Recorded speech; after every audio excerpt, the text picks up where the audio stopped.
ताज्या बातम्यांसाठी पाहत रहा तिचा सागर न्यूज।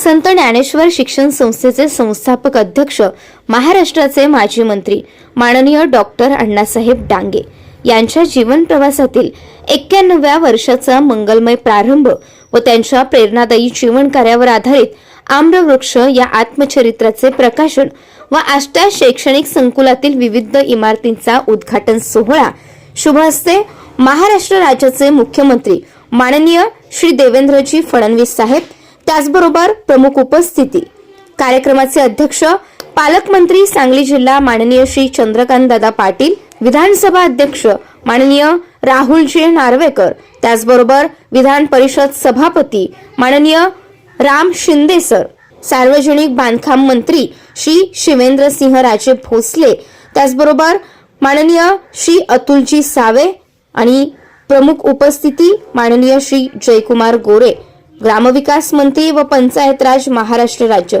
स्वागतोत्सुक ॲडव्होकेट राजेंद्र उर्फ चिमण डांगे, सचिव संत ज्ञानेश्वर शिक्षण संस्था उरुण ईश्वरपूर आणि सहसचिव संत ज्ञानेश्वर शिक्षण संस्थेचे विश्वनाथ डांगे, त्याचबरोबर सर्व संचालक, प्राचार्य, मुख्याध्यापक, शिक्षक, शिक्षकेतर कर्मचारी, विद्यार्थी आणि विद्यार्थिनी, संत ज्ञानेश्वर शिक्षण संस्था उरुण ईश्वरपूर, तालुका वाळवा, जिल्हा सांगली, दिनांक 9 ऑगस्ट 2026 रोजी रविवारी सकाळी 10 वाजता, स्थळ अण्णासाहेब डांगे शैक्षणिक संकुल।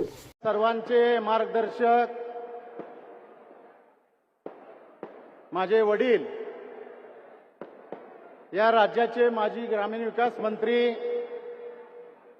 आदरणीय अण्णासाहेब डांगे आप्पा यांच्या 91व्या वर्षातील पदार्पण, त्यांनी लिहिलेल्या आत्मवृक्ष आत्मचरित्राचं प्रकाशन, तसेच आपल्या संत ज्ञानेश्वर शिक्षण संस्थेच्या विविध शाखांच्या उद्घाटन अशा संयुक्त कार्यक्रमासाठी आपल्या सर्वांचे लाडके, महाराष्ट्राचे कणखर नेतृत्व मुख्यमंत्री आदरणीय नामदार देवेंद्रजी फडणवीस साहेब, या कार्यक्रमाचे अध्यक्ष आपल्या जिल्ह्याचे पालकमंत्री, या राज्याचे उच्च व तंत्रशिक्षण मंत्री आदरणीय चंद्रकांत दादा पाटील, त्याचबरोबर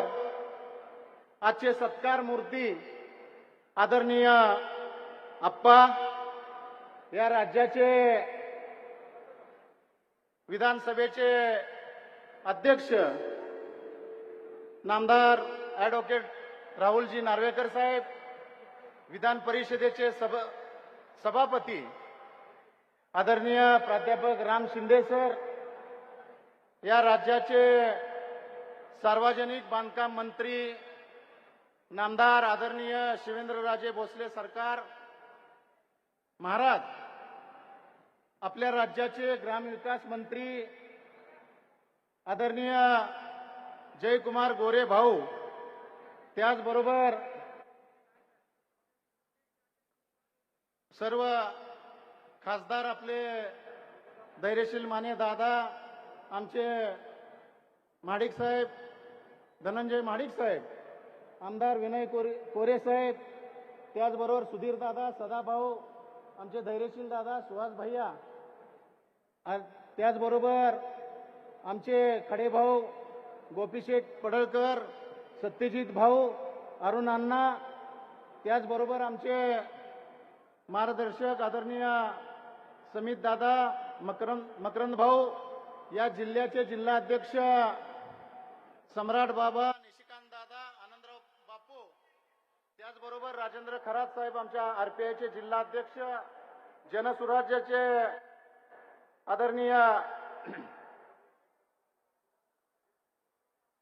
आनंद सागर साहेब, त्याचबरोबर स्टेजवरील सर्व मान्यवर, उपस्थित सर्व आदरणीय देवेंद्र फडणवीस साहेब, आदरणीय आप्पा आणि आपल्या संस्थेवर प्रेम करणारे आपण सर्वजण, त्याचबरोबर सर्व पत्रकार, टीव्ही चॅनेलवाले या सर्वांचं मी या कार्यक्रमाच्या निमित्तानं मनापूर्वक स्वागत करतो. तुमच्या सर्वांचं मी ऋण व्यक्त करतो, कारण तुम्ही सर्वजण आदरणीय देवेंद्र फडणवीस साहेब असतील, आदरणीय आप्पा असतील, आदरणीय आपली जी संस्था आहे त्या संस्थेवर सगळे प्रेम करणारे तुम्ही सर्वजण एवढ्या मोठ्या संख्येनं इथं उपस्थित राहिलात. अक्षरशः माझं ऊर भरून आलंय तुम्हा सगळ्यांना बघून. तुमच्या सगळ्यांचं मी मनापासून साहेब ऋण व्यक्त करतो. आज आप्पांचा 90 वर्ष पूर्ण करून 91व्या वर्षात आप्पांनी परवा आषाढी एकादशीला पदार्पण केलं. आदरणीय आप्पांच्या 91व्या पदार्पणाच्या निमित्तानं त्यांचा आपण आदर सत्कार करावा अशी अपेक्षा मी फडणवीस साहेबांच्याकडे व्यक्त केली. मी आणि विश्वास बापू समितदादांनी एका सेकंदात साहेबांनी सांगितलं, अण्णांसाठी मला जायचं आहे, अण्णांच्या कार्यक्रमाला वेळ द्या. साहेब, तुम्ही एवढं प्रेम दाखवलं त्याबद्दल तुमचं मनापासून मी धन्यवाद मानतो. साहेब, आप्पांची ज्या वेळेला 61 केली त्यावेळेला स्वर्गीय त्यावेळेचे मुख्यमंत्री मनोहर जोशी साहेब आणि त्यावेळेचे उपमुख्यमंत्री स्वर्गीय गोपीनाथ मुंडे साहेब आणि मंत्रिमंडळातले जवळजवळ अर्धा मंत्री सगळे त्या कार्यक्रमाला उपस्थित होते. त्यानंतर आदरणीय आप्पांची आम्ही 75वी साजरी केली साहेब. त्या कार्यक्रमाला देशाचे माजी कृषी मंत्री आदरणीय शरदचंद्र पवार साहेब आणि कैलासवासी आदरणीय गोपीनाथरावजी मुंडे साहेब त्या कार्यक्रमाला उपस्थित होते. आज साहेब आपण 91वी साजरी करतोय, त्या कार्यक्रमाला तुम्ही आवर्जून उपस्थित राहिलाय. मी या कार्यक्रमाच्या निमित्तानं तुम्हाला कळकळीची विनंती करतो, तुम्ही अजून याच्यापेक्षा मोठ्या पदावर जा, परंतु आदरणीय आप्पांच्या 100वीला साहेब तुम्हीच पाहुणा म्हणून यायचं आहे ही मी आपल्याला कळकळीची विनंती करतो. आज साहेब आप्पांनी आम्रवृक्ष हे त्यांचं आत्मचरित्र लिहिलं. गेली 3 वर्ष स्वतः शब्द लिहून त्याचं स्पेलिंग मिस्टेक वगैरे सगळं स्वतः त्यांनी 3 वर्ष केलं. आपण पुस्तक तयार होऊन बरेच दिवस झाले, परंतु देवेंद्र फडणवीस साहेबांच्याच हस्ते माझ्या पुस्तकाचं प्रकाशन झालं पाहिजे म्हणून 6 महिने पुस्तक साहेब तसंच ठेवलंय. आणि आज हा योग आला, तुमच्या हस्ते आप्पांचं आत्मचरित्राचं प्रकाशन होतंय. साहेब, आप्पांनी 25 वर्षापूर्वी त्यांचं आत्मचरित्र लिहिलं. त्या आत्मचरित्राला त्यावेळेपर्यंतचं ते पुस्तक होतं संघ जीवनगाथा असं नाव दिलं आणि पुस्तक आप्पांनी त्यावेळेला प्रकाशित केलं. त्याच्यानंतरचा सगळा इतिहास त्यांचा जो काही आयुष्य आहे ते सगळं त्यात उल्लेख करून आज त्यांनी आम्रवृक्ष हे पुस्तक सर आज आत्मचरित्र म्हणून आपल्या हस्ते प्रकाशन होतंय. निश्चितपणे मला खात्री आहे साहेब, आप्पांचा स्वभाव आपल्या सगळ्यांना माहिती आहे. ते आत्मचरित्र जे लिहिलं असेल ते खरं आणि परखड असल्याशिवाय राहणार नाही, कारण जे आहे ते सगळ्यांसमोर आलं पाहिजे असा स्वभाव असल्यामुळं त्यांनी निश्चितपणे त्यात जे काही लिहिलं असेल ते करेक्ट आणि व्यवस्थितच असणार आहे एवढी मला खात्री आहे, कारण त्यांचा स्वभाव मला माहिती आहे. आदरणीय देवेंद्र फडणवीस साहेब, मी तुमचं मनापासून अभिनंदन करतो. इथं बरेच जण आमच्या आष्टा शहरातले तुमचं ऋण व्यक्त करायला नागरिक इथं आलेले आहेत. आपल्या शासनानं परवाच साहेब 2010 पासून या आष्टा शहरातल्या 1500 कुटुंबांचा सर्वे नंबर 4, 6 आणि 9 याचा जो विषय पेंडिंग होता सगळे प्रयत्न केले, पण कधीही तो विषय संपला नाही. साहेब, त्यांच्या घरं बांधली, सगळं झालं, परंतु जागा नावावर नव्हती. पण आपल्या सरकारनं साहेब त्यांच्या जीवनावर जे काही संकट आयुष्यावर आलं होतं ते सगळं संपवायचं काम साहेब आपल्या सरकारनं केलंय. मी आष्टा नगरीच्या वतीनं तुमचं मनापासून आभार मानतो, धन्यवाद देतो सर. अतिशय मोठा प्रश्न आपण साहेब मार्गी लावला. अजून एक, मी जास्त वेळ घेणार नाही साहेब, मला 7च मिनिटं आहे. 1 मिनिटात मी विषय संपवतो. मी महाराष्ट्र धनगर समाज महासंघाचा प्रदेश अध्यक्ष म्हणून गेली 3 वर्ष आपले आदरणीय अण्णासाहेब डांगे आप्पांनी जी संघटना स्थापन केली त्या संघटनेचा प्रदेश अध्यक्ष म्हणून काम करतोय. साहेब, माझी आपल्याला कळकळीची विनंती आहे. आज आमच्या वाळवे तालुक्यातलं परिसरातला राज्याच्या कानाकोपऱ्यातनं माझे बरेच धनगर बांधव आज इथं आलेले आहेत.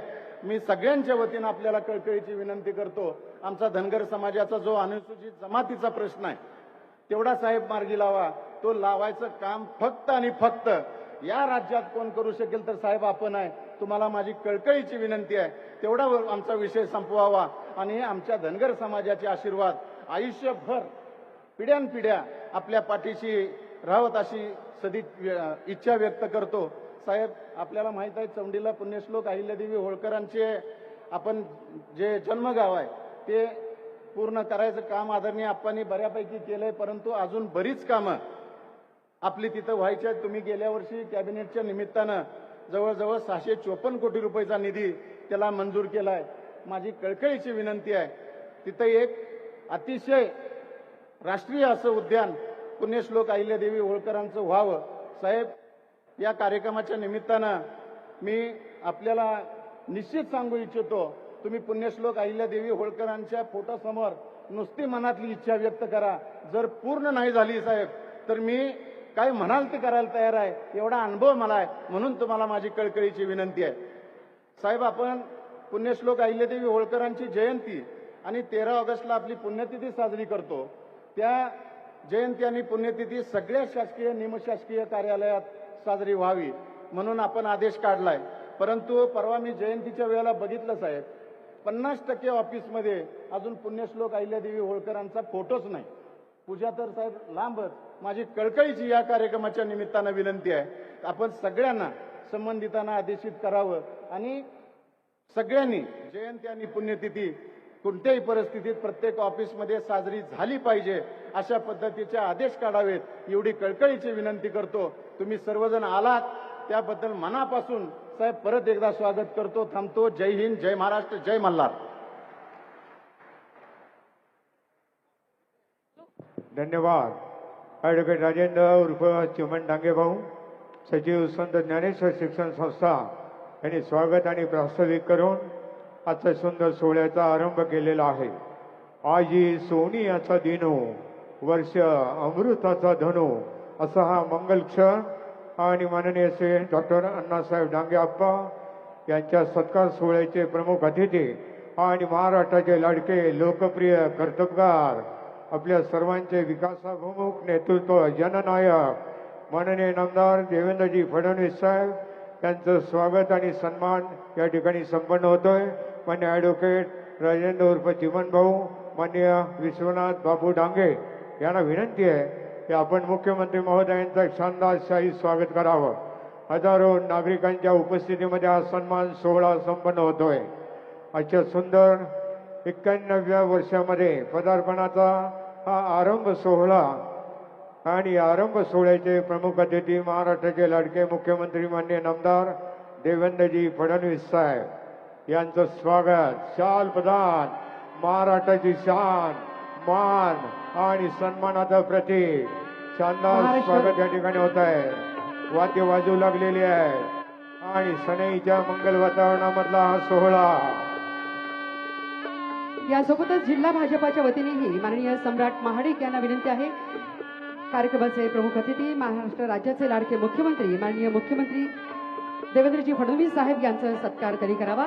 आज महाराष्ट्राच्या राजकारणावरती सर्वाधिक वर्चस्व असणारे, ग्रामीण महाराष्ट्राची सर्वांगीण जाण असणारे आणि प्रशासनावर विलक्षण पकड असणारे एकमेव नेते म्हणून ज्यांच्याकडे महाराष्ट्र बघतो आहे. महाराष्ट्राच्या सामाजिक, आर्थिक, कृषी, उद्योग, शिक्षण, साहित्य, सांस्कृतिक आणि राजकारण या सर्व विषयांचा गाढा अभ्यास असणारे लोकप्रिय मुख्यमंत्री आणि प्रतिभा संपन्न व्यक्तिमत्व म्हणून साहेब प्रसिद्ध आहेत. आपलं पुन्हा एकदा स्वागत. सुंदर सोहळ्याचे सन्माननीय अध्यक्ष, राज्याचे उच्च तंत्र शिक्षण मंत्री, पालकमंत्री सांगली जिल्हा माननीय नामदार चंद्रकांत दादा पाटील दादांचाही सन्मान या ठिकाणी होतोय. कार्यक्रमाचे अध्यक्ष यांचाही सत्कार. माननीय चिमन भाऊ आणि विश्वनाथ बापू. माननीय विश्वनाथ बापू यांना विनंती आहे हा सत्कार करण्यासाठी.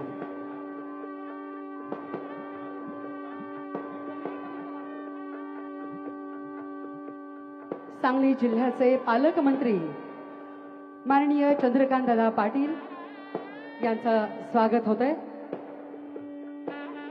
मंत्री उच्च व तंत्र शिक्षण महाराष्ट्र राज्य तथा सांगली जिल्ह्याचे पालकमंत्री कार्यसम्राट पालकमंत्री माननीय चंद्रकांतदादा पाटील यांचं स्वागत. माननीय विश्वनाथ बापू. यानंतर पुढील सत्कार आहे माननीय नामदार प्राध्यापक राम शिंदे सर, सभापती विधान परिषद. माननीय नामदार प्राध्यापक राम शिंदे सर, सभापती विधान परिषद. विनंती आहे विश्वनाथ बापू यांना, विश्वनाथ डांगे बापू यांना विनंती आहे हा सत्कार करण्यासाठी. माननीय नामदार प्राध्यापक राम शिंदे सर, सभापती विधान परिषद विश्वनाथ डांगे बापूंच्या हस्ते. माननीय नामदार श्री राहुलजी नार्वेकर, अध्यक्ष विधानसभा, माननीय राजेंद्र डांगे भाऊ आपल्या हस्ते.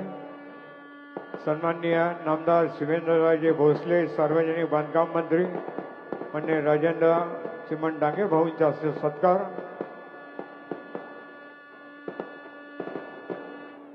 यानंतर माननीय नामदार श्री राहुलजी नार्वेकर, अध्यक्ष विधानसभा यांचा सत्कार संपन्न होतोय. विनंती आहे माननीय ॲडव्होकेट राजेंद्र उर्फ चिमणपा डांगे यांना. माननीय राजेंद्र डांगे, विश्वनाथ बापू डांगे या ठिकाणी सत्कार करत आहेत. माननीय नामदार श्री राहुलजी नार्वेकर यांचा, अध्यक्ष विधानसभा महाराष्ट्र राज्य.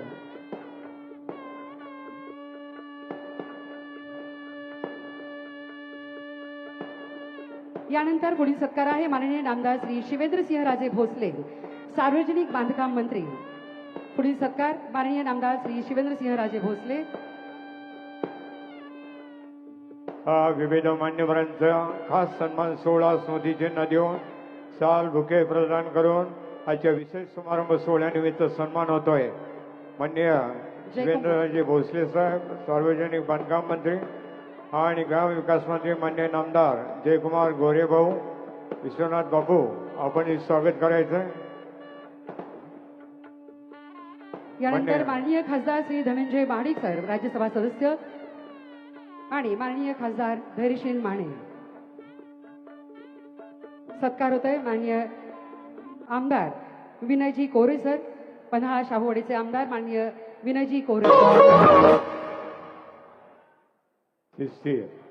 माननीय आमदार विनयजी कोरे सर यांचा सत्कार होतोय.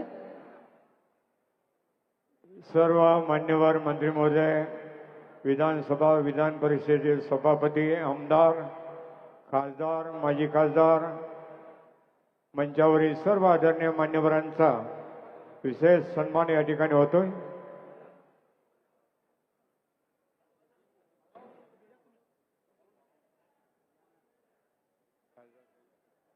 खासदार धैर्यशील माने यांचा सत्कार होतोय. त्याचसोबत खासदार धनंजय महाडिकजी यांचा देखील सत्कार या ठिकाणी संपन्न होतोय.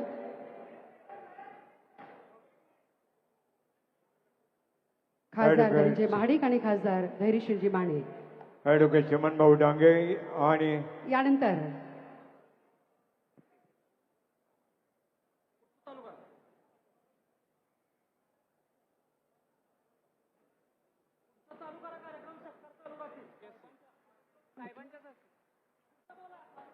ठीक आहे.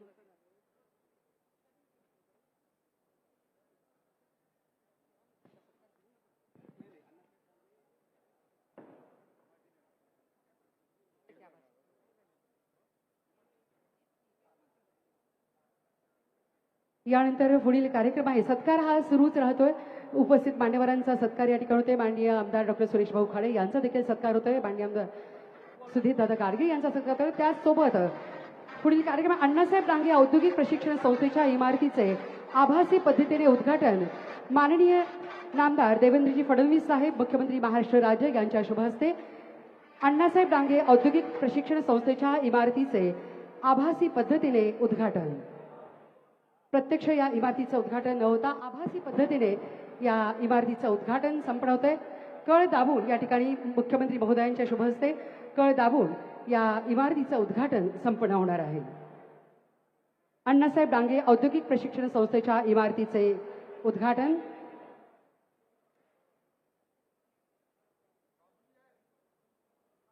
अण्णासाहेब डांगे औद्योगिक प्रशिक्षण संस्थेच्या इमारतीचे कळ दाबून आभासी पद्धतीने उद्घाटन माननीय नामदार देवेंद्रजी फडणवीस साहेब मुख्यमंत्री महाराष्ट्र राज्य यांच्या शुभ हस्ते या इमारतीचं उद्घाटन हे संपन्न होत आहे. अतिशय हायटेक असा हा संपूर्ण कार्यक्रम आहे.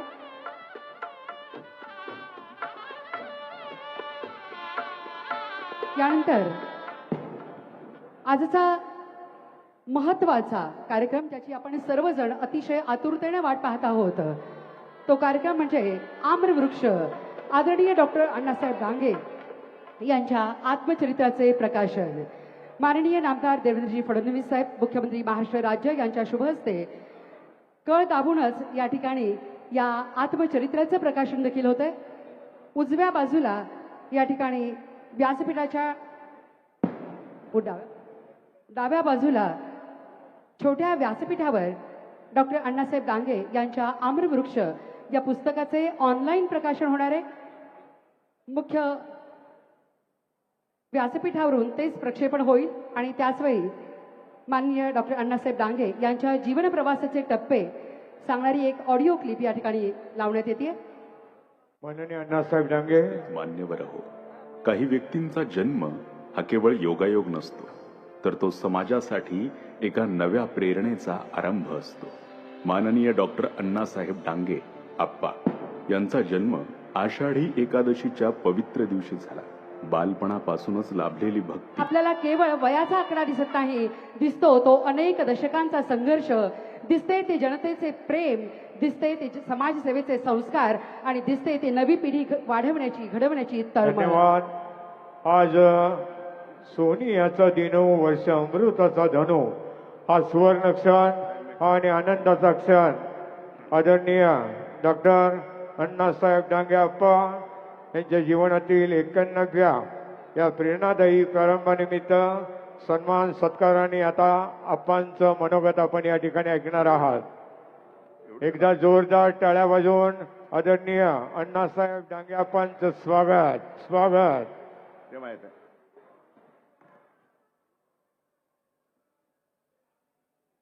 व्यासपीठावर विराजमान आपल्या महाराष्ट्र राज्याचे मुख्यमंत्री परम आदरणीय देवेंद्रजी फडणवीस, आपले पालकमंत्री चंद्रकांत दादा, या कार्यक्रमाला आवर्जून उपस्थित असलेले नामदार राहुलजी नार्वेकर, अध्यक्ष माननीय रामजी शिंदे,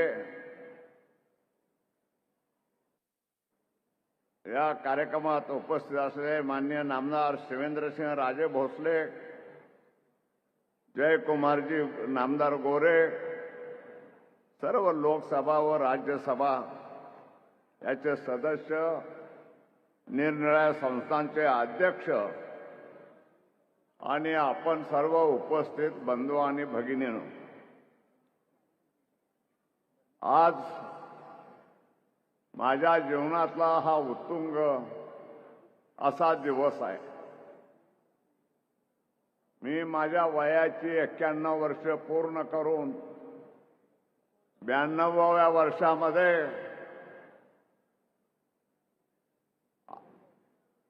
आषाढ पौर्णिमेला प्रवेश केला. इतक्या वर्षाच्या वाटचालीमध्ये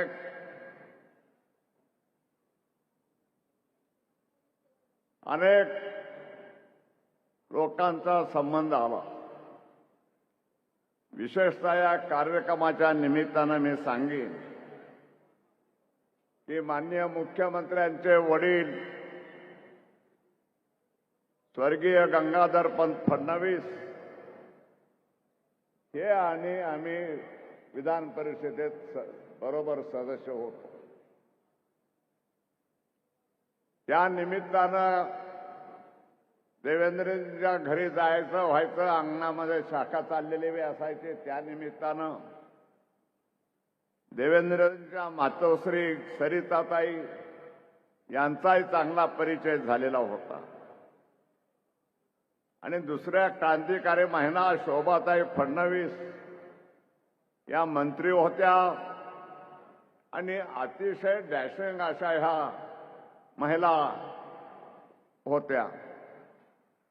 या कार्यक्रमात उपस्थित असलेले सर्व मान्यवर बंधू आणि भगिनीनो, ज्यांची नावं घेतली नाहीत त्यांनी मला क्षमा करावी. वेळ थोडा आहे, सोंग फार आहेत आणि म्हणून मी माझ्या भाषणाला सुरुवात करतो. हे योगायोगच देवेंद्र फडणवीस या कार्यक्रमाला आले आणि त्यांचा घरगुती परिचय घरच्या सगळ्या लोकांच्या असल्यामुळे माझे एक बंधूच आले या कार्यक्रमाला असं मी मानतो. आज आपण इथं जमलो या संस्थेच्या काही उपक्रमांच्या उद्घाटनाच्या निमित्तानं. 92 साल होतं आम्ही बाबरी मशीद पाडायला गेलो होतो. त्यामुळे वातावरण तंग होतं. मार्चमध्ये विधिमंडळाचं अर्थसंकल्पीय अधिवेशन चालू झालं आणि आम्ही सगळ्यांनी ते अधिवेशन चालून द्यायचं नाही असा घोळ घातला. सुधाकरराव नाईक मुख्यमंत्री, त्यांना काही करून अर्थसंकल्प पास करून घ्यायचा होता. तिसऱ्या चौथ्या दिवशी सभागृह बंद पडलं. ते एका दारातनं बाहेर आले, मी एका दारातनं बाहेर आलो. विधान परिषदेचा सभापती होतो, हे विरोधी पक्ष नेता होतो. मला म्हणले अण्णा चला चहा प्यायला. आणि त्यांच्या खोलीमध्ये गेलो आणि म्हणले हे काय चाललंय, काय व्हायचं. हे म्हणलं तुमच्या पापाची फळं आहे. त्यांच्या तोंडावर हे ऐकून असं का बोलताय, असं का बोलताय नव्हे. म्हणलं ते बाबरी मशीद आम्ही पाडली, आमचा राम तिथे म्हणलं किती वर्ष कैदेत राहिला, त्याला सोडवल्याचा आनंद लुटण्यासाठी म्हणलं पाडली. सांगायचं तात्पर्य हे की अशा धकाधकीच्या राजकारणामध्ये सुद्धा मी सगळ्यांच्याशी संबंध ठेवत, विरोधक असोत कोणी असोत यांच्याशी संबंध ठेवीत गेलो. आणि म्हणून मला 17-18 वर्ष MLC पद भोगायला मिळालं. विरोधी पक्ष नेत्यापासून ते पाणी पुरवठा स्वच्छता मंत्री, 8 खात्याचा मंत्री होतो मी. त्या सगळा महाराष्ट्र टँकर मुक्त कुणी केला असेल तर तो अण्णा डांगेंनी केला. अण्णा डांगेंनी केला. सगळ्या गावांना पाणी दिलं. इथं आमच्या तासगाव तालुक्यामध्ये एक गाव आहे, डोंगराच्या असा कुशीत आहे, कुठनंच पाणी न्यायला वाट नाही. मी डोंगराला बोगदा काढला आणि त्या गावाला पाणी आणलं. आमचं सरकार बदललं, दुसरं सरकार आलं. आरा राबा वर धोतर करून त्या पाण्यात नाचलं. पण सर्व गावांना पाणी द्यायचा जो शब्द दिला होता तो आम्ही त्यावेळी पूर्ण केला. महाराष्ट्र टँकर मुक्त केला. अशा अनेक गोष्टी सांगता येतील. परंतु मुख्यमंत्र्यांना पुढं जायचं असल्यामुळे मी फार माझं भाषण लांबवत नाही. आपल्या सगळ्यांचं स्वागत करतो आणि माझे 2 शब्द संपवतो.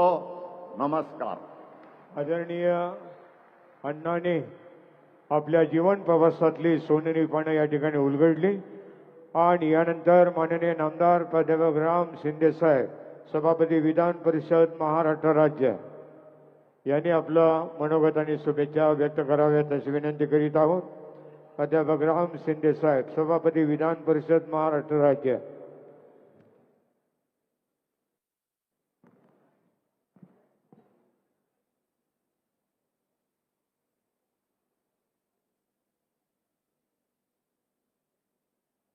आदरणीय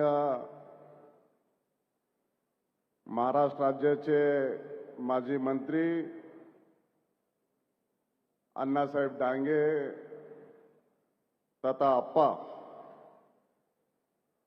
यांच्या 91व्या वर्षात पदार्पण आणि संत ज्ञानेश्वर शिक्षण संस्था ईश्वरपूर याच्या विविध उद्घाटनाचा कार्यक्रम आणि आप्पांच्या आत्मचरित्र जीवनावरील आम्रवृक्ष या पुस्तकाचा प्रकाशन सोहळा या प्रसंगी उपस्थित असलेले महाराष्ट्र राज्याचे कर्तव्यदक्ष या महाराष्ट्राचे खऱ्या अर्थाने विकास पुरुष आदरणीय देवेंद्रजी फडणवीस साहेब, विधानसभेचे अध्यक्ष ॲडव्होकेट राहुल नार्वेकर,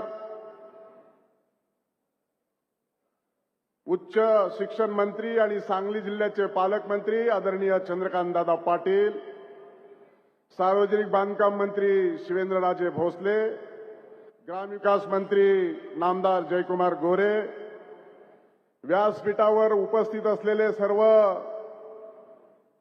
खासदार, आमदार, माजी खासदार, माजी आमदार, सहकारी संस्थेचे आजी माजी पदाधिकारी, स्थानिक स्वराज्य संस्थेचे सर्व आजी माजी पदाधिकारी, या शिक्षण संस्थेच्या संकुलात उपस्थित असलेले सगळे विद्यार्थी, विद्यार्थिनी, पालक, त्याचबरोबर या परिसरातील सर्व नागरिक, शेतकरी बंधू, पत्रकार मित्र आणि छायाचित्रकार बंधूंनो आणि भगिनींनो, या कार्यक्रमासाठी विशेष असं उपस्थिती आणि नियोजन करण्यामध्ये चिमनभाऊ डांगे, विश्वासबापू डांगे, बंधूंनो आणि भगिनींनो, खरं तर आप्पांचं भाषण झाल्याच्या नंतर त्यांचं भाषण म्हणजे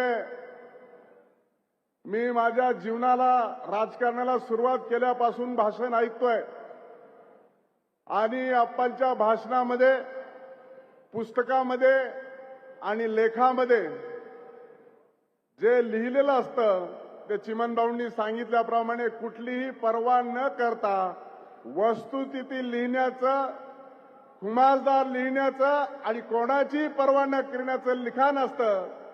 म्हणून मला आज चिंता आहे की आम्रवृक्ष या पुस्तकाचं प्रकाशन केल्याच्या नंतर या पुस्तकात नेमकं काय असेल याची मला चिंता आहे. मला तर आत्ताच बघायला मिळालं, पण वाचल्यानंतर काय होईल सांगता येत नाही. कारण आप्पांच्या अनेक पुस्तकाच्या प्रकाशनाच्या वेळी मी उपस्थित होतो आणि पुस्तकाचा वाचल्यानंतर त्याच्यातून बऱ्याच गोष्टी बाहेर आल्या. परंतु निश्चितच संत ज्ञानेश्वर शिक्षण संस्थेच्या माध्यमातून ही भव्य दिव्य असं शैक्षणिक संकुल आप्पांच्या मार्गदर्शनाने निर्माण केलं. अनेक पिढ्यानं पिढ्या घडवायचं काम या शिक्षणाच्या माध्यमातून, आप्पांच्या मार्गदर्शनातून होत असताना दिसत आहे.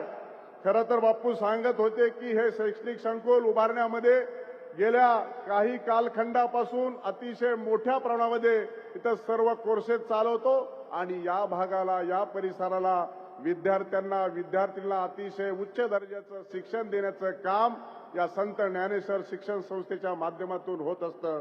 म्हणून आप्पांचा हा 91 वर्षाचा काल खऱ्या अर्थानं त्यांच्या एका पुस्तकात लिहिल्याप्रमाणे अतिशय खडतर परिश्रम, जिद्द, चिकाटी आणि संघर्षमय जीवनाला सुरुवात करत असताना आजचा हा वटवृक्ष खऱ्या अर्थानं तुम्हाला, आम्हाला सावली देत आहे आणि या वटवृक्षाची खऱ्या अर्थानं दिशा आणि मार्गदर्शन आपल्याला जीवनाला परिवर्तनाकडे घेऊन जाणारी आहे. आणि म्हणून अण्णांचं हे खऱ्या अर्थानं जीवन तुमच्या आमच्यासाठी अतिशय मोलाचं आणि आपलं जीवनामध्ये आमूलाग्र बदल घडून आणण्याचं झालेलं आहे. माझ्या देखील जीवनामध्ये आपणच्या खऱ्या अर्थानं आपणच्या बरोबरीला आल्याच्या नंतर, आपणच्या मार्गदर्शनात आल्यानंतर, आपणच्या आशीर्वादात आल्यानंतर माझ्या राजकीय जीवनाला सुरुवात झाली. माझा कुठलाही राजकीय वारसा नसताना आपण खरं तर त्यांच्या स्वभावाची बऱ्याच वेळेस चर्चा होते. आपा कडक आहेत, आपा नियमाचे आहेत, आपा एकदम शिस्तबद्ध आहेत, अतिशय दुरीवर लागतं. आता देखील मला नावं लिहून मागितली, ते देखील सांगितलं होतं ना तुला मोठी लिहे, लहान लिहिले कसे. आणि म्हणून मी पहिल्यांदा ज्यावेळेस संपर्कात आलो 1995 साली, तेव्हा मला आप्पा फक्त एकदाच खवळले होते. त्याच्यानंतर मी त्यांचं खवळून घेतलं नाही आणि आप्पांच्या आदर्शनात, मार्गदर्शनात मी एकमेव असा कार्यकर्ता निर्माण झालो की त्या वरिष्ठ सभागृहाचा सभापती झालो. आप्पांच्या नंतर गोपीनाथजी मुंडे यांचा आशीर्वाद लागला आणि आता मला देवेंद्रजी फडणवीस यांचं सहकार्य लाभलं. आणि म्हणून आप्पाच्या शिस्तीचा, आप्पांच्या नियमाचा आणि आप्पांच्या स्वभावाचा माझ्या जीवनामध्ये परिपूर्ण उपयोग करून घेतला. त्याबद्दल मी आप्पांच्या चरणी नतमस्तक होऊन त्यांच्या 91व्या वाढदिवसाला मनपूर्वक अशा शुभेच्छा देतो. 100 वर्ष, शतायुष्य आपण पूर्ण व्हावा आणि अशाच आपला मार्गदर्शनाचा वेल आमच्यासाठी खुला राहावा, अशा प्रकारे मी पंढरीच्या पांडुरंगाच्या चरणी प्रार्थना करतो आणि माझं बोलणं थांबवतो. जय हिंद, जय महाराष्ट्र. धन्यवाद साहेब. यानंतर माननीय नामदार राहुलजी नार्वेकर, अध्यक्ष विधानसभा महाराष्ट्र राज्य, यांना विनंती आहे आपलं मनोगत व्यक्त करण्यासाठी. माननीय नामदार राहुलजी नार्वेकर, अध्यक्ष विधानसभा महाराष्ट्र राज्य.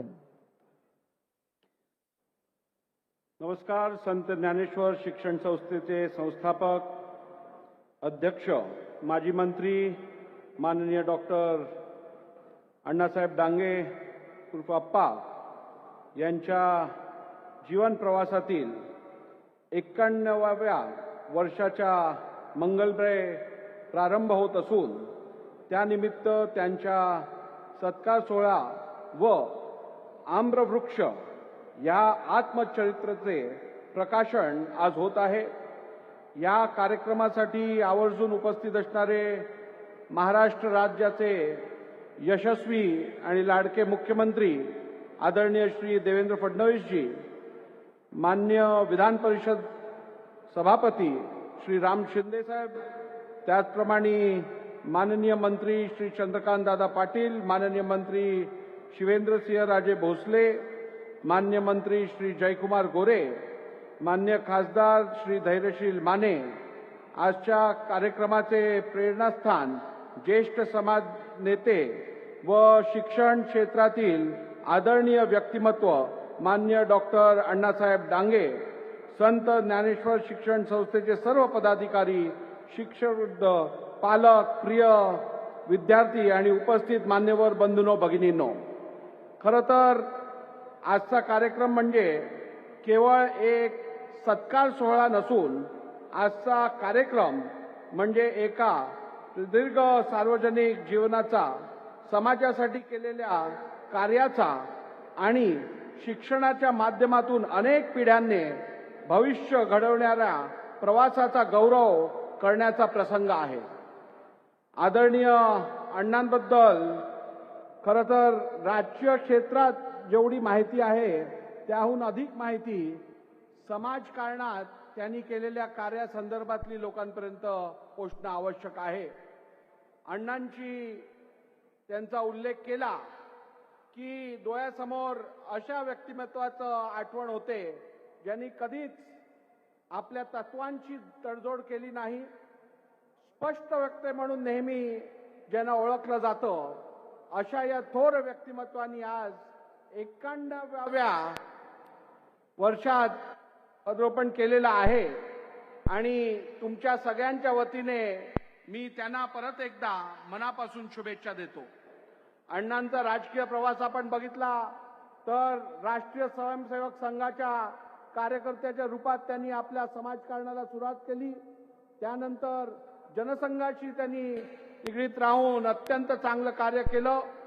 भारतीय जनता पार्टीची स्थापना झाल्यानंतर पक्षाला वाढवण्यासाठी ज्या अनेक ज्येष्ठ नेत्यांची नावं घेतली जातात त्या ज्येष्ठ नेत्यांमध्ये अण्णांच्या नावाचा उल्लेख नेहमीच होत असतो. अशा या थोर व्यक्तिमत्वाच्या अशा सोहळ्यात मला स्वतःला उपस्थित राहण्याची संधी प्राप्त होणं माझ्या सामाजिक आणि राजकीय जीवनातली एक खूप मोठी संधी आहे असं मला वाटतं.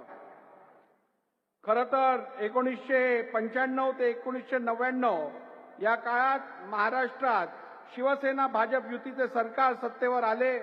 त्या सरकारमध्ये अण्णासाहेबांनी कॅबिनेट मंत्री म्हणून काम केले. ग्रामविकास आणि पंचायत राज या विभागांची जबाबदारी त्यांनी सांभाळली. तसेच सांगली जिल्ह्याचे पालकमंत्री म्हणूनही त्यांनी काम केले. ही जबाबदारी केवळ प्रशासकीय स्वरूपाची नव्हती. ग्रामविकास आणि पंचायत राज म्हणजे थेट गावाशी, सामान्य माणसाशी आणि स्थानिक स्वराज्य संस्थांशी जोडलेले काम.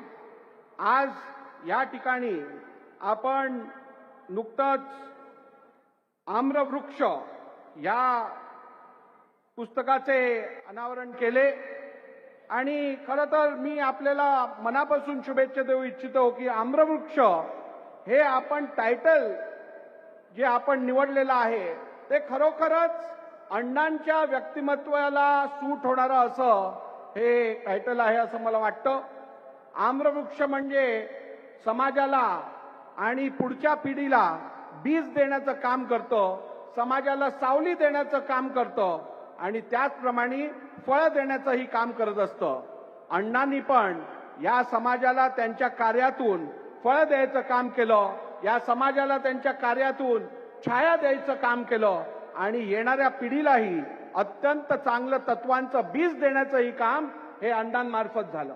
आणि म्हणूनच अशा थोर व्यक्तीच्या आपण या गुणगौरव सोहळ्यासाठी उपस्थित राहून एक इतिहासात अमूल्य अशा क्षणाची आपण साक्षीदार घडत आहोत. येणाऱ्या काळात अण्णांकडनं असंच चांगलं कार्य होत राहील आणि त्याचा फायदा समाजाला मिळत राहील. आज या ठिकाणी आपण या संकुलात अनेक नवीन सोयी सुविधांचं आपण इकडे निर्मिती झाली आहे, त्याची उद्घाटन करण्याचं कार्य पूर्ण केलेलं आहे. मला सांगताना अत्यंत आनंद वाटतो. आज भारत देश हा जगातली 4थी सर्वात मोठी अर्थव्यवस्था म्हणून जगासमोर आलेला आहे.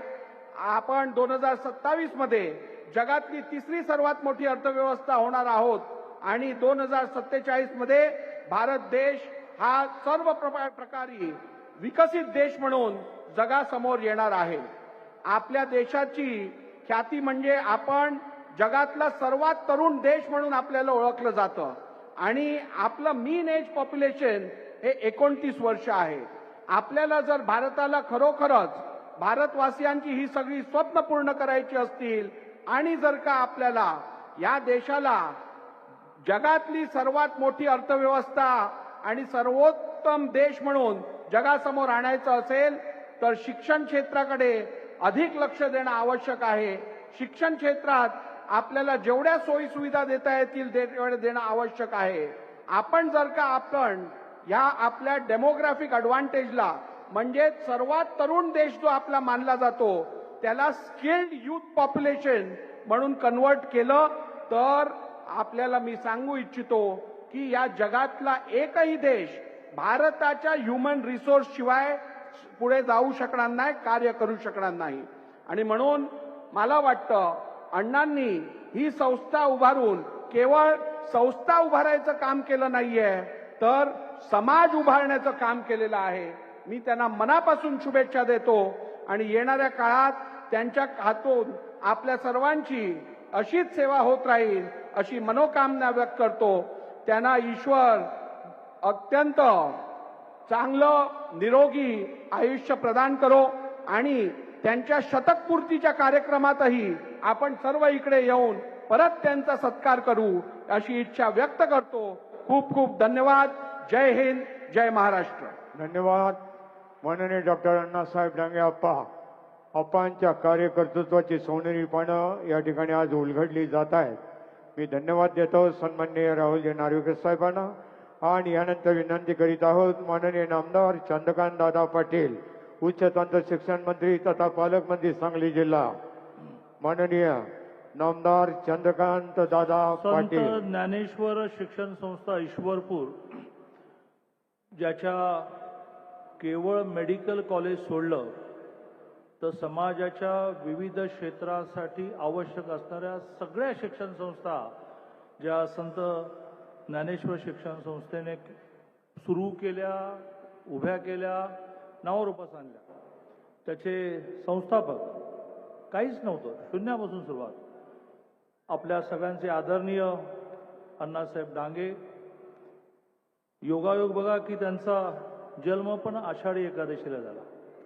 पांडुरंगाचे प्रचंड भक्त, दरवर्षी वारीमध्ये जाणार, कधी त्या विठोबा रुक्मिणी देवस्थानचे अध्यक्ष म्हणून जाणार, कधी मंत्री म्हणून जाणार, कधी सामान्य माणूस म्हणून जाणार, वारी चुकली नाही. तर असा आषाढी एकादशीचा जन्म असणाऱ्या अण्णासाहेबांना 91 वर्ष पूर्ण झाली. 92 वर्षात त्यांनी पदार्पण केलं. त्यानिमित्ताने त्यांचा सत्कार व्हावा आणि आम्रवृक्ष नावाचं 3 वर्ष मेहनत घेऊन त्यांनी आत्मचरित्र लिहिलं, त्याचं प्रकाशन व्हावं. यासाठी ज्या वेळेला अण्णांचा भारतीय जनता पार्टीमध्ये पुन्हा प्रवेश झाला, मला आजही तो प्रसंग आठवतो की ज्या वेळेला अण्णांचा विषय माननीय देवेंद्रजींकडे निघायचा त्यावेळेला अण्णा आपल्यावर नाही आहे, त्याचं देवेंद्रजींना नेहमी दुःख असायचं. आणि त्यामुळे त्यांचा एक प्रयत्न असा राहिला नेहमीच की बुवा पुन्हा एकदा अण्णांनी भाजपत प्रवेश केला पाहिजे. भाजपत प्रवेश ठरला त्यावेळेचा प्रसंगी मला आठवतो. देवेंद्रजीने वाकून अण्णांना नमस्कार केला. अण्णा गैरून आले, अरे अरे, ते म्हणे हो मी मुख्यमंत्री आहे, पण ही पार्टी उभी करण्यामध्ये तुमचा सहभाग खूप मोठा आहे. माझे वडील स्वर्गीय गंगाधरपंत फडणवीस जे विधान परिषद आमदार होते ते आणि तुम्ही बरोबरीने काम केले. आणि त्यावेळेला त्यांनी अण्णांना प्रॉमिस केलं की मी तुमच्या कार्यक्रमाला येणार. त्यामुळे व्यासपीठावर अण्णांच्या सत्कारासाठी झोपेत दिलेला शब्द पाळणारे या राज्याचे मुख्यमंत्री माननीय देवेंद्रजी फडणवीस, विधानसभा आणि विधान परिषदेच्या सभा अध्यक्ष आणि सभापतींचा उल्लेख केला की माझ्यासहित व्यासपीठावरच्या सगळ्यांचा उल्लेख होतो, कारण एकाच्या अंडर विधानसभेचे आमदार येतात त्यातलेच मंत्री होतात, एकाच्या अंडर विधान परिषदेचे आमदार येतात त्यातलेच मंत्री होतात. त्यामुळे माननीय विधानसभा अध्यक्ष राहुलजी नार्वेकर, विधान परिषदेचे सभापती रामभाऊ शिंदे, स्वतः आपल्या सगळ्यांचे आदरणीय अण्णासाहेब डांगे, त्यांचे सर्व कुटुंबीय, व्यासपीठावर सर्व मान्यवर आणि प्रचंड मोठ्या संख्येने उपस्थित. म्हणजे या कार्यक्रमाची उत्सुकता तुम्हाला किती. देवेंद्रजी थोडे लवकर कार्यक्रमाला पोहोचू शकतात असं झाल्यानंतर त्यांचे सीबीआय सहाय्यक पळसकर थोडे अस्वस्थ झाले की आपण पोहोचलो आणि गर्दी नसली तर काय. मग माझ्या सीबीआय सहाय्यकाला राहुलला मी म्हटलं की फोटोग्राफ काढून पाठव.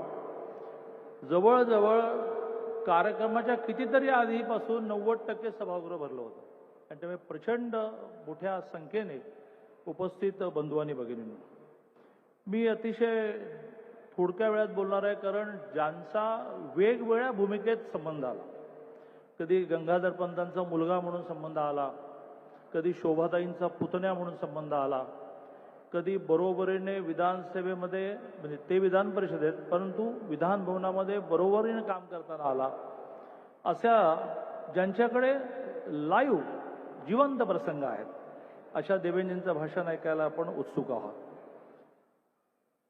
आत्ताच राहुलजीने असं म्हटलं की पुस्तकाचं समर्पक नाव आहे आम्रवृक्ष.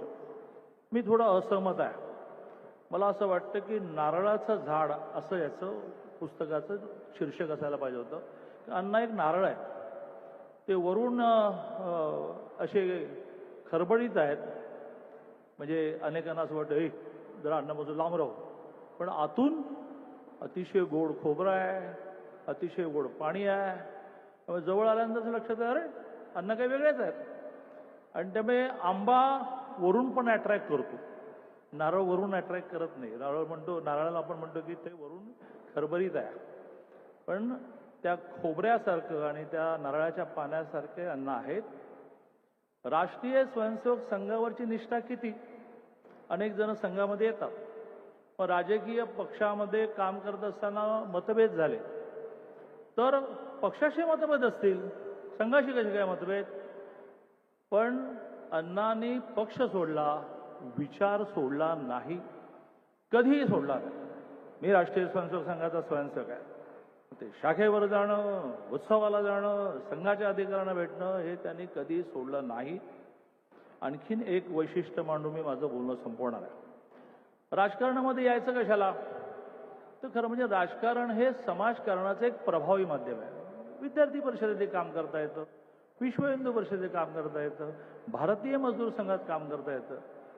मग बीजेपीत काय यायचं? तर विद्यार्थी परिषद, भारतीय मजदूर संघ, विश्व हिंदू परिषदेच्या माध्यमातून जे समाज परिवर्तन करता येईल त्याच्यापेक्षा जास्त समाजकारण हे राजकीय क्षेत्रात करता येईल. कारण घटनेने राजकीय क्षेत्राला एका अर्थाने देश चालवण्याचं काम दिलं. म्हणून राजकारणात द्यायचं, पण समाजकारण करण्यासाठी द्यायचं. अण्णांनी त्यांच्या संपूर्ण आयुष्यामधून हे उदाहरण घालून दिलं की राजकारणामध्ये पैसा कमवण्यासाठी जायचं नसतं, राजकारणामध्ये समाजकारण करण्यासाठी थोडं बळ मिळतं म्हणून जायचं असतं. आणि म्हणून अण्णांच्या धोतरात पण बदल नाही झाला, अण्णांच्या झब्यात पण नाही बदल झाला. आज त्यांनी जॅकेट घातलं होतं आणि खूप सुंदर रंगाचं जॅकेट घातलं होतं. बहुधा देवेंद्रजींचा त्यांच्यावर प्रभाव असेल. देवेंद्रजींच्या शेजारी बसायचं म्हटलं तर जरा रंग चांगला पाहिजे म्हणून. अदरवाईज आपण धोतर आणि पांढरा झब्बा अशातच त्यांना पाहिला. त्यांची चप्पल कधी बदलली नाही, त्यांचं धोतर कधी बदललं नाही, त्यांचा झब्बा कधी बदलला नाही. बदललं तर काय? शिक्षण संस्था बदलल्या. आज देवेंद्रजींनी CBSEचं उद्घाटन केलं. देवेंद्रजी चकित झाले की एका अशा आष्ट्यासारख्या ठिकाणी इतकी सुंदर CBSE. हो, कारण अण्णांनी स्वतःची आर्थिक स्थिती किती सुधारली, जमिनी किती घेतल्या, बंगले किती झाले, दागिने किती झाले याला वर नाही दिला. 24 शाळा, अनेक कॉलेजेस, फक्त एक मेडिकल कॉलेज झाले. देवेंद्रजींनी आज घोषणा करून टाकू की मेडिकल कॉलेज पण तुम्हाला देतो, आयुर्वेद कॉलेज पण आहे. अशा संस्थांचा हजारो विद्यार्थी, हजारो शिक्षक, हजारो प्राध्यापक असा समाजकारण राजकारणाच्या माध्यमातून करण्याचा प्रयत्न केला. ते मंत्री होते त्यावेळेला बघा, ते पालकमंत्री होते त्यावेळेला बघा, सर्व काळ त्यांनी केवळ आणि केवळ समाजात. मग चौंडीला अहिल्यादेवींचं स्मारक कसं होईल? मग चौंडीला एक आश्रमशाळा आहे. देवींजींच्या भेटीत मागून बघून काय मागितलं? तर चौंडीतली आश्रमशाळा बंद पडली ती सुरू करा. असं नाही म्हटलं की मला कुठेतरी राज्यपाल करा आणि आणखी काय करा, चौंडीतली शाळा माझी सुरू करून द्या. आणि चिमण आणि दुसरे बंधू सारखा त्याचा फॉलोअप घेत असतात की ती चौंडीतली शाळा सुरू करा. असे सतत वेगवेगळ्या भूमिकेत समाजासाठी जगणारे अण्णा हे आपल्या सगळ्यांचे एका अर्थाने पालक आहेत. आणि त्यामुळेच हे एवढे ज्यांची नावं घेणं म्हणजे एक भाषणाचा विषय होईल. कारण नावं नुसती घेता येत नाही ना, त्याचं गुणवर्णनही करायला लागतं. व्यासपीठावर उपस्थित शिवेंद्रराजे भोसले, ते छत्रपती शिवाजी वंशज झाले, 2 मिनिटं गेली. असं सगळ्यांचं वर्णन करताना 1 तासाचं भाषण पूर्ण होईल. इतकी मंडळी ह्या ठिकाणी उपस्थित आहेत. ह्याचा अर्थच असा की ती नाही, अण्णांचा कार्यक्रम आपल्याला जायला पाहिजे. विधानसभा अध्यक्ष आले, विधान परिषद सभापती आले, असे अण्णा अनेकांनी इच्छा व्यक्त केली. मला कळत नाही की तुम्ही 100वर माणसाला का थांबवता. एक जपानमधल्या गावाचं पुस्तक सध्या मी वाचतोय. त्या गावातला प्रत्येक माणूस हा 120 आणि 122 वर्ष जगतो. आणि मग लेखकांनी त्याचं विश्लेषण असं केलं आहे की तिथल्या गावातल्या माणसांनी रिटायरमेंट नावाचा शब्द आपल्या शब्दकोशातून काढल्यामुळे सतत ते काम करतात.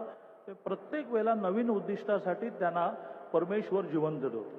अण्णांचं असंच चाललंय ना, ते दोन्ही मुलांकडे कारोबार सोपवलं म्हणून स्वस्तकडे बसतायत, सातत्याने काम करतात.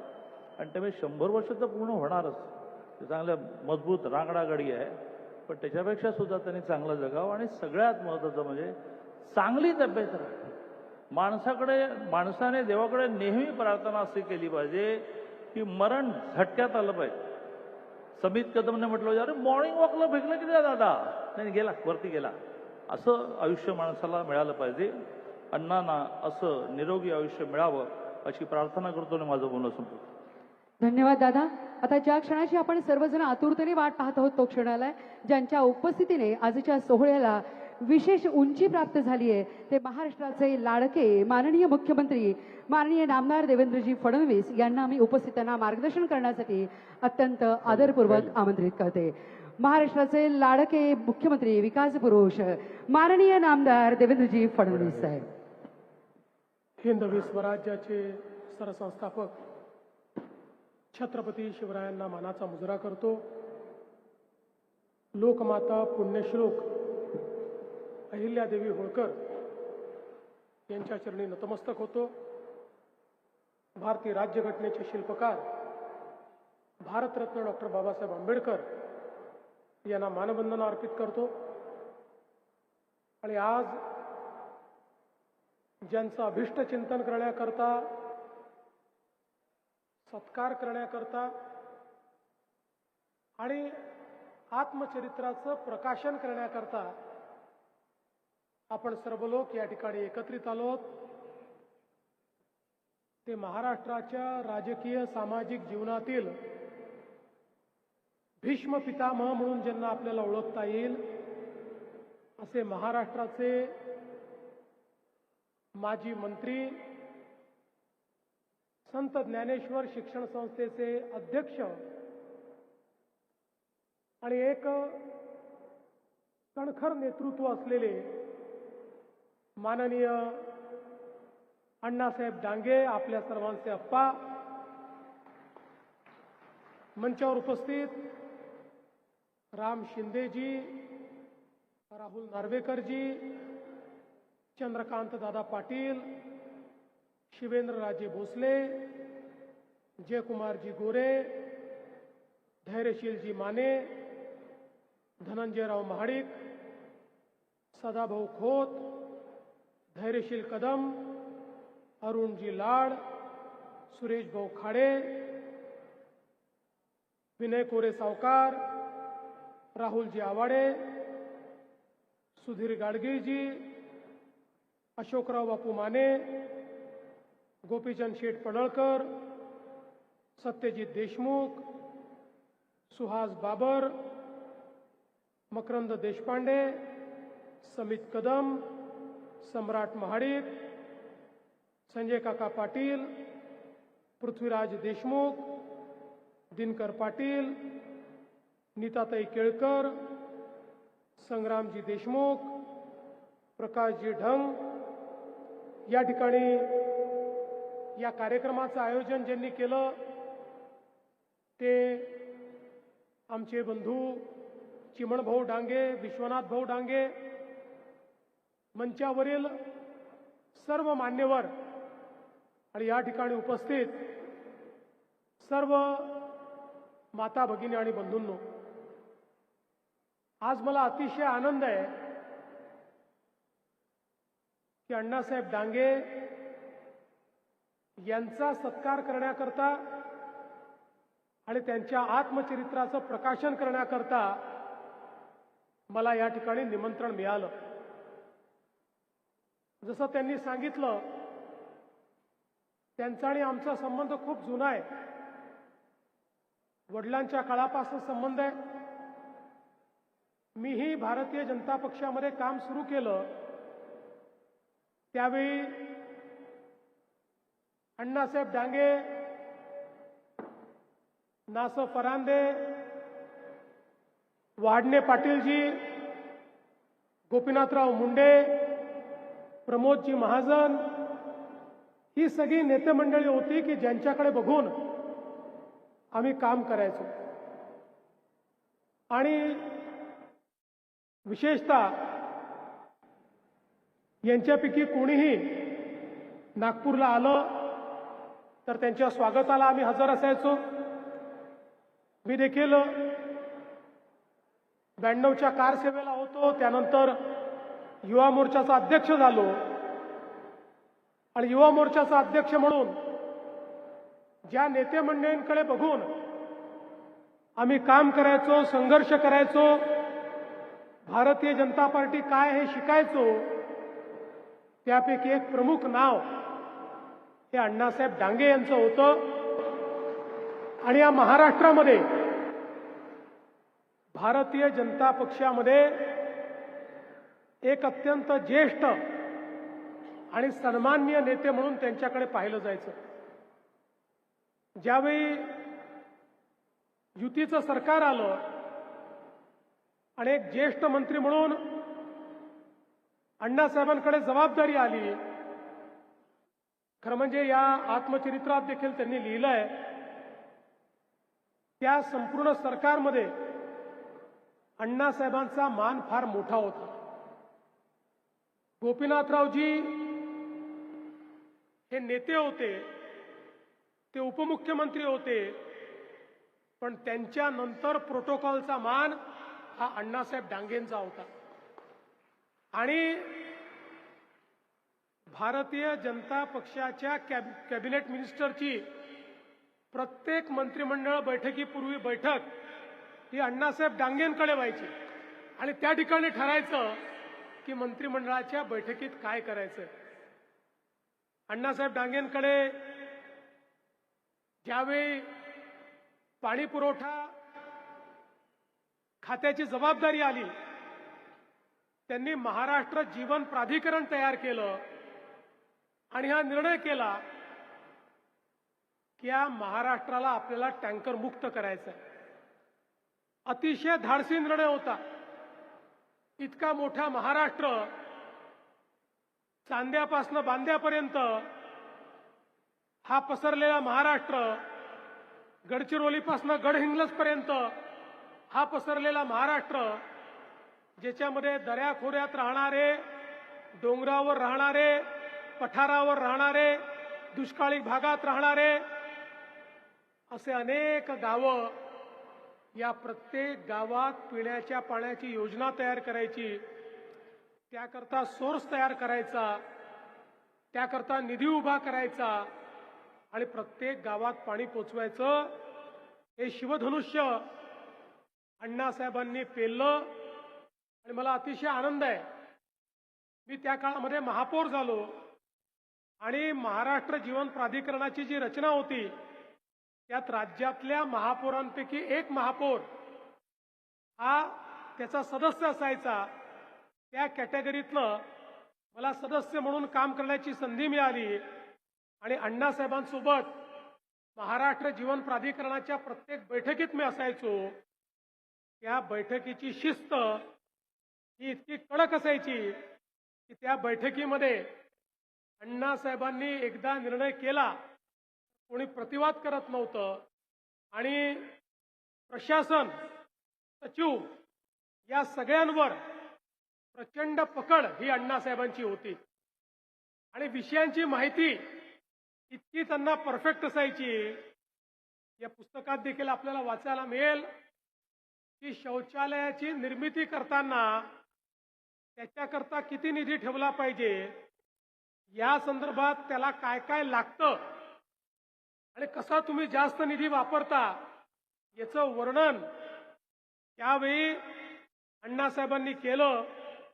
त्यावेळी सचिव देखील आश्चर्यचकित राहिले, या माणसाला किती खोलपर्यंतची माहिती आहे. तसंच त्या बैठकांमध्ये आलेलं कुठलंही टेंडर हे किती अभाव आहे, हे कसं खाली आलं पाहिजे, पैसे कसे कमी झाले पाहिजे, राज्यावरचा भार कसा कमी झाला पाहिजे, याचा सातत्याने आग्रह अण्णासाहेबांचा असायचा. आणि खऱ्या अर्थानं या महाराष्ट्राला पहिल्यांदा टँकरच्या जाळ्यातनं मुक्त करण्याचं श्रेय जर कोणाला जात असेल तर ते अण्णासाहेब डांगेंना जातं, हे मात्र या ठिकाणी खरं आहे. खरं तर इतका प्रदीर्घ अशा प्रकारचा त्यांचा प्रवास आहे. जीवनाची सुरुवात संघर्षातनं झाली आणि तो संघर्ष जीवनभर त्यांना पुरला. पण या संघर्षातनं सामान्य माणसाच्या जीवनामध्ये परिवर्तन घडवता येतं हे अण्णासाहेबांना माहिती होतं. आणि म्हणून मजल दर मजल करत अण्णासाहेबांनी आपल्या जीवनात जे कार्य केलं ते खरोखर आपल्या सर्वांकरता अतिशय आश्चर्यजनक अशा प्रकारचं कार्य आहे, असामान्य अशा प्रकारचं कार्य आहे. राष्ट्रीय स्वयंसेवक संघासोबत त्यांची जी नाळ जुडली ती आज तागायत कायम आहे. माझी संघ जीवन गाथा हे जे पुस्तक अण्णासाहेबांनी लिहिलंय, या पुस्तकामध्ये त्यांच्या जीवनामध्ये एक संघ स्वयंसेवक म्हणून कशा पद्धतीनं त्यांनी कार्य केलं, कशा पद्धतीनं त्यांच्या विचारांवर त्याचा परिणाम झाला आणि कशा पद्धतीनं त्यांच्या जीवनात शिस्त आली हे देखील त्यांनी सांगितलं. खरं तर आज कार्यक्रमाचं संपूर्ण वेळेचं महत्त्व पाहता अण्णासाहेब अतिशय कमी वेळ बोलले. पण आपल्या सगळ्यांना माहिती आहे, महाराष्ट्रातल्या फरड्या वक्त्यांमध्ये अप्पांचा त्या ठिकाणी फार वरचा क्रमांक आहे. एक तर त्यांची एकूण धडधाकट शरीरयष्टी आणि माईक नसला तरी कोणाहीपर्यंत आवाज पोचू शकतो अशा प्रकारचा कणखर आवाज आणि त्या आवाजामध्ये त्यांची भाषणं आणि त्या भाषणामध्ये त्यांचे किस्से. आपल्याला माहिती नसेल पण अण्णांच्या भाषणातल्या किस्स्यांवर देखील एक पुस्तक छापलं गेलेलं आहे आणि त्या प्रत्येक किस्स्यामध्ये आपल्याला विनोदही मिळतो, शिकवणही मिळते आणि अनेक वेळा समोरच्याला न बोलता शाल जोडीतनं कसं देता येतं याचं उदाहरण देखील अण्णांच्या अप्पांच्या भाषणामध्ये आपल्याला अनेक वेळा या ठिकाणी पाहायला मिळतं. आणि म्हणून महाराष्ट्रातले एक प्रखर वक्ते म्हणून खरं म्हणजे अप्पांकडे आपण पाहतो आणि आज त्यांच्या आत्मचरित्राच्या प्रकाशनाकरता यायचं आणि त्यांचा जन्मदिवस देखील होता. खरं म्हणजे ते तर आमच्याकरता तीर्थरूपांसारखे वडिलांसारखे आहेत, त्यामुळे त्यांना काय द्यायचं हा माझ्यासमोर प्रश्न होता. कारण ही कार्यक्रम ठरला त्यानंतर मी विचार केला, मी म्हटलं आपण त्यांना काय देऊ शकतो. पण मग माझ्या लक्षात आलं एक गोष्ट अण्णांना निश्चितपणे देण्यासारखी आहे. कारण या महाराष्ट्रामध्ये 80च्या दशकाच्या शेवटी एक फार मोठा लढा हा कर्जमाफीचा उभा झाला होता आणि या कर्जमाफीचा लढा उभा करत असताना खऱ्या अर्थानं एकीकडे शरद जोशी हे शेतकरी संघटनेच्या माध्यमातून लढा उभा करत होते, पण हा लढा व्यापक आणि राजकीय जर कोणी केला असेल तर तो अण्णांच्या नेतृत्वात भारतीय जनता पक्षाने केला. आणि अण्णांनी पहिल्यांदा भारतीय जनता पक्षाच्या सगळ्या नेत्यांना त्या ठिकाणी सांगितलं, तळागाळात जायचं असेल तर शेतकऱ्यांचे प्रश्न महत्वाचे आहेत. शेतकऱ्यांच्या कर्जमुक्तीचा लढा हा जर भाजपने हातामध्ये घेतला तर आपण तळागाळापर्यंत पोचू. आणि भारतीय जनता पक्षाने त्यावेळी हे स्वीकारलं. त्यांनी त्यांच्या या आत्मचरित्रात लिहिलंय की त्यामध्ये 2 मतं होती. काही लोक म्हणत होते शरद जोशी करतायत मग तो अजेंडा आपण का घ्यायचा. पण अण्णांनी सर्वांना कन्व्हिन्स केलं आणि प्रमोदजींनी सांगितलं अण्णा म्हणतात ते योग्य आहे आणि भाजपने हा लढा घेतला पाहिजे. आणि त्यानंतर प्रचंड मोठे मोर्चे आणि लगातार धडका या विधानसभेवर भारतीय जनता पक्षाने केल्या आणि त्यातनं कर्जमाफीसारखा मुद्दा ऐरणीवर आणला. आणि म्हणून मी पण निर्णय केला, अण्णांना तर काही देता येत नाही पण इथे यायच्या आधी शेतकऱ्यांची कर्जमाफी करूनच या ठिकाणी यावं. आणि म्हणून 56 लाख शेतकऱ्यांची कर्जमाफी केली. पहिल्या टप्प्यात परवाच 6 लाख शेतकऱ्यांच्या खात्यामध्ये 5,000 कोटी रुपये जमा केले. आता हळूहळू करत पुढच्या महिन्यात 2 महिन्यामध्ये सगळ्या शेतकऱ्यांच्या खात्यामध्ये त्या ठिकाणी पैसे जमा करणार. जे प्रामाणिकपणे त्या ठिकाणी कर्ज भरतायत त्यांच्याही खात्यामध्ये 50,000 रुपये जमा करणार. आणि त्यानंतरच मला असं वाटतं की खऱ्या अर्थानं अण्णांना आपण दुसरा काही या ठिकाणी उपहार तर देऊ शकत नाही, पण जो लढा तुम्ही अण्णा सुरू केला आज त्याच लढ्याप्रमाणे या ठिकाणी आपल्या सरकारनं कर्जमाफीचं काम करून दाखवलेलं आहे.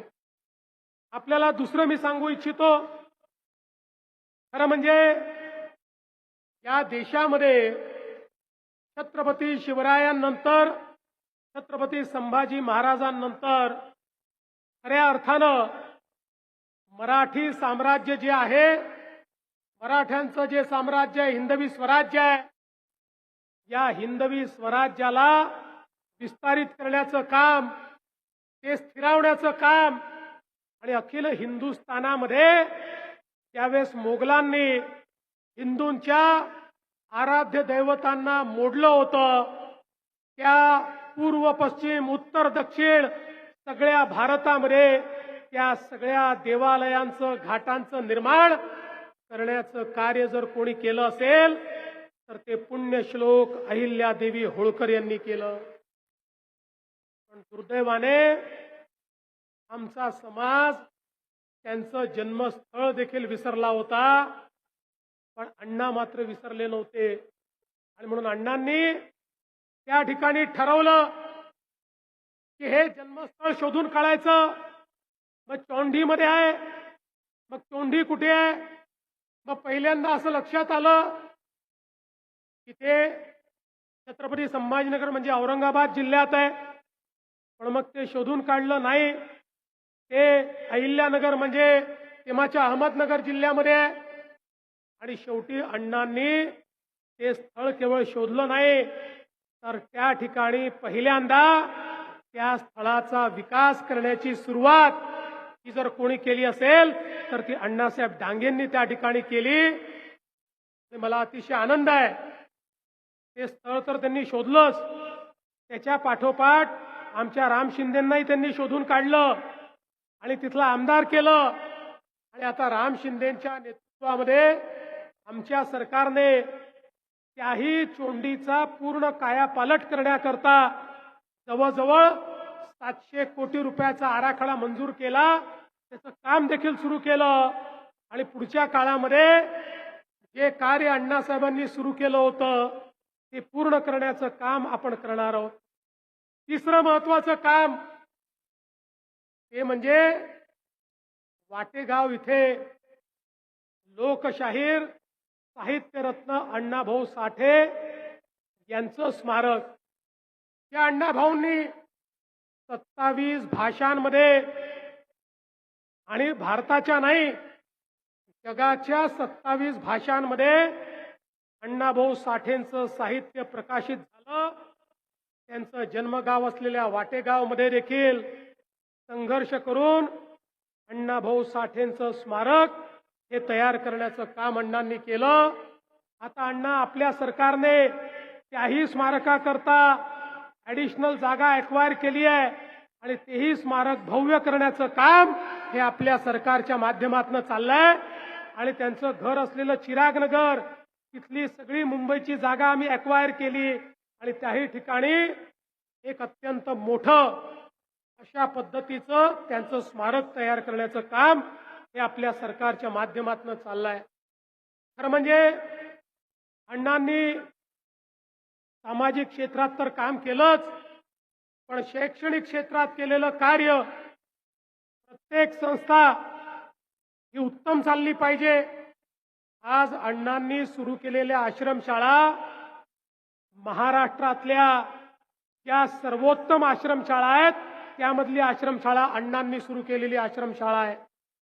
आश्रमशाळेच्या नावावर केवळ अनुदान लाटायचं आणि खोपट्यामध्ये मुलांना ठेवायचं अशा मानसिकतेचे अण्णा कधीच नव्हते. आणि म्हणून त्यांनी अतिशय सुंदर आश्रमशाळा तयार केली. आजही या 2 संस्थांचं उद्घाटन आम्ही केलं. आज आष्ट्यामध्ये ज्याला आपण वर्ल्ड क्लास एज्युकेशन म्हणू शकतो अशा प्रकारचं शिक्षण हे अण्णांच्या माध्यमातून या ठिकाणी आपल्याला मिळत आहे. ही खरोखर आनंदाची गोष्ट आहे.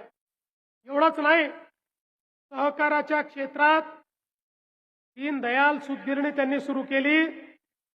आजही ज्यावेळी सूतगिरण्यांसमोर अनेक अडचणी आहेत, अनेक सूतगिरण्या बंद पडतायत, अशाही काळामध्ये चांगल्या पद्धतीनं सूतगिरणी चालवण्याचा प्रयत्न अण्णा त्या ठिकाणी करतात आणि स्वतःसोबत अनेक लोकांना त्यांच्या जीवनात परिवर्तन करण्याचं काम या अण्णांनी या ठिकाणी केलं.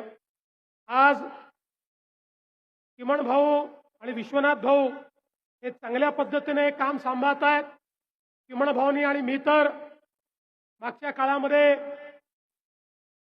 या ठिकाणी भारतीय जनता युवा मोर्चामध्ये आम्ही दोघे एकत्रित प्रदेशावर काम करत होतो. नंतर आपल्याला कल्पना आहे अण्णांचा स्वभाव परखड आहे, जे आहे ते तोंडावर आहे, नाही पटलं तर रामराम अशा पद्धतीनं काही काळ त्यांनी रामराम केला होता. पण त्यांच्या मनात राम कायम असल्यामुळे ते पुन्हा रामाच्या पक्षात परत आले आणि निश्चितपणे या काळात पक्षात नव्हते तेव्हाही त्यांनी रामाचं नाव घेणं कधी सोडलं नाही, आपल्या विचारापासून कधी फारकत घेतली नाही.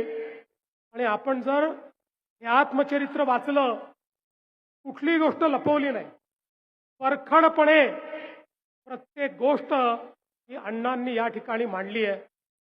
आज सगळ्यांनी खरं म्हणजे अपेक्षा व्यक्त केली, अण्णांनी 100 वर्ष जगावं, ते जगणारच आहेत. पण आपल्याला माहिती आहे अण्णांना वैदू देखील म्हणतात. अण्णांकडे खूप जडीबुटी आहेत. अण्णांना जुन्या वनस्पतीचं ज्ञान आहे. अनेक लोकांना अण्णांनी चांगलं केलंय. आणीबाणीच्या काळात जेलमध्ये असताना देखील अनेकांना अण्णांची जडीबुटी कामात यायची. त्यामुळे आपल्याला काळजी करायचं कारण नाही दादा. अण्णा स्वतः जडीबुटी घेणार आणि 100व्या वर्षी देखील असेच परखडपणे या ठिकाणी भाषण करतील. आणि चिमण अण्णा, तुम्हाला मी सांगतो, अण्णांच्या 100व्या वर्षाला या देशाचे प्रधानमंत्री मोदीजीच असतील. आणि मोदीजींना घेऊनच याच मैदानावर अण्णांची 100वी साजरी करण्याकरता आपण सगळे लोक या ठिकाणी एकत्रित येऊ. ईश्वराने अण्णांना खूप आशीर्वाद द्यावा अशा प्रकारची ईश्वरचरणी प्रार्थना करतो. आणि त्यांनी भारतीय जनता पक्षाची मुळं रुजवली असे आमचे नेते पितृतुल्य अशा अप्पांच्या सत्काराकरता मला निमंत्रित केलं, त्याबद्दल आपले आभार मानून मी माझे 2 शब्द संपवतो. धन्यवाद. जय हिंद, जय महाराष्ट्र, जय मल्हार. धन्यवाद. आदरणीय मुख्यमंत्री देवेंद्रजी फडणवीस साहेब यांनी अत्यंत सुंदर शब्दामध्ये डॉक्टर अण्णासाहेब डांगे